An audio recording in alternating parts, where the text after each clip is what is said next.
Welcome to VBC on TV. నేను Prasanna. Visakha YCP MP అభ్యర్థిగా పోటీ చేస్తున్న బొత్స ఝాన్సీకి 2 లక్షల ఓట్లు, అలాగే కూటమి అభ్యర్థిగా టీడీపీ ఎంపీ అభ్యర్థి భరత్ కు 3 లక్షల ఓట్లు వస్తాయని, నేను మాత్రం 8 లక్షల ఓట్ల మెజారిటీతో గెలుస్తానని ప్రజాశాంతి పార్టీ అధ్యక్షులు కేఏ పాల్ జోస్యం చెప్పారు. విశాఖ రైల్వే నీకోలిలో ఏర్పాటు చేసిన మీడియా సమావేశంలో ఆయన మాట్లాడారు. ఈసారి నన్ను ఓడిస్తే వచ్చే ఎన్నికల్లో విశాఖ ఎమ్మెల్యేగా గాని ఎంపీగా గాని పోటీ చేయనని పాల్ అన్నారు. 39 నెలలుగా పోరాటం చేసి స్టీల్ ప్లాంట్ ప్రైవేటీకరణ జరగకుండా పోరాటం చేసి కోర్టు నుంచి స్టే తెచ్చానని, ఇప్పుడు ఎన్నికల్లో నన్ను గెలిపించకపోతే స్టీల్ ప్లాంట్ ను అమ్ముకున్నా నేను మధ్యలోకి రాను అని అన్నారు. ఒకవేళ నన్ను గెలిపిస్తే 100 రోజుల్లో గాజోక నియోజకవర్గంలో ఒక ఆసుపత్రి స్కూల్ ని కట్టిస్తానని, అదే ఎంపీ అయితే 7 నియోజకవర్గాల్లో 7 ఆసుపత్రులు 7 స్కూల్స్ ని కట్టిస్తానని శపథం చేశారు. ఈరోజు చాలా పెద్ద అనౌన్స్మెంట్ నేను చేయబోతున్నాను. అది ఏంటంటే 7 నియోజకవర్గాలు తిరిగిన తరువాత స్పందన చాలా బాగుంది. వైసీపీ హావా ఉన్నప్పుడు 2019లో 4,40,000 పడిన ఓట్లు ఈరోజు జగన్కి వ్యతిరేకంగా హావా ఉంది కనుక ఓన్లీ 2 లక్షలకు ఎక్కువ బొత్స ఝాన్సీకి పడవని కొందరు ఎక్స్పర్ట్స్ సర్వేసు పెద్దలు చెప్తున్నారు. బీజేపీ టీడీపీ అభ్యర్థి భరత్కి అప్పుడు 4,35,000 పడితే ఇప్పుడు బీజేపీతో కలిసినందుకు క్రైస్తవులు ముస్లింలు 30% ఒక్కరు కూడా ఓటు వేయమని బీజేపీకి భరత్కు టీడీపీకి బాయ్కట్ చేశారు. అంటే 1,30,000 ఓట్లు పోయాయి. ఆయనకి 2.5-3 లక్షలు పడతాయని, ఇది ఇండిపెండెంట్ వాళ్ళు అందరం ఒక 50,000 నుంచి 1,00,000.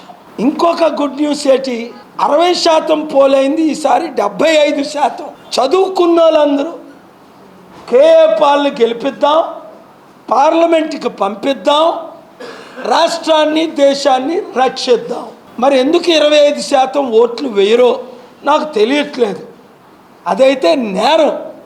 నేను ఎంపీ అయితే పార్లమెంట్కి వెళ్తే బిల్లు పెట్టి ఓటు వేయని వారికి ఏ పనిష్మెంట్లు ఉండాలి, ట్యాక్సులు ఎలాగా ఈ రిచ్ పీపుల్ పే చేయాలి, చట్టం ద్వారా ప్రతి ఒక్కరూ ఓటేసినట్టు, ఓటు వేసిన వారికి రివార్డ్స్ ఏంటి, ఓటు వేయని వారికి పనిష్మెంట్ ఏంటి, ఇలాంటి అనేక చట్టాలు తీసుకొస్తా. బీజేపీ బానిసలైన జగన్ చంద్రబాబు మోదీని ఢీకొనలేక ఎదుర్కోలేక మోదీకి సరెండర్ అయిపోయిన సంగతి అందరికీ తెలుసు. నన్ను కానీ ఓడించారా అంటే చూడు, ఆర్డర్ ఎప్పుడు తెచ్చాను, ఏప్రిల్ 25, నెల కూడా అవల, జూన్ 19. ఈ ఆర్డరు స్టీల్ ప్లాంట్ని ఆపడానికి తెచ్చిన ఆర్డరు. 3 సంవత్సరాలు 3 నెలలు ఫైట్ చేస్తుంటే 39 నెలలు పోరాట కమిటీ నాయకుల్లో 4 అదానికి తొత్తులై అమ్ముడు పోయారు. వాళ్ళ పోరాటం అంటారు. ఎందుకు ఈ రాజకీయం? నన్ను ఈసారి ఓడిస్తే ఈ ఆర్డర్ చించుతా, స్టీల్ ప్లాంట్ అమ్ముకోమని చెప్తా, నేను మళ్ళా లైఫ్లో ఎమ్మెల్యేగా ఎంపీగా పోటీ చేయను.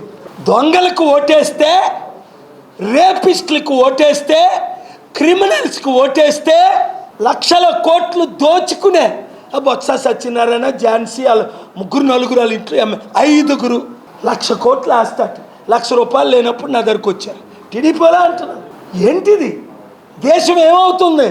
ఆ భరత్కి ఒక స్కూల్లో 1,00,000 రూపాయలు, 2 లక్షలు, 5 లక్షలు. ఇక్కడ కూర్చున్న వాళ్ళు ఒకరి పిల్ల చదువుకుంటుంది అక్కడ. నేను 3,10,000 మందిని 3 రూపాయలు తీసుకోకుండా ఉచితంగా చదివించి, అందుకు ఆ పనిష్మెంట్ నాకు. పుట్టినూరులో చారిటీలు చేశాను, తెలియని దేశాల్లో చారిటీలు చేశాను, అందుకు ఆ తప్పు.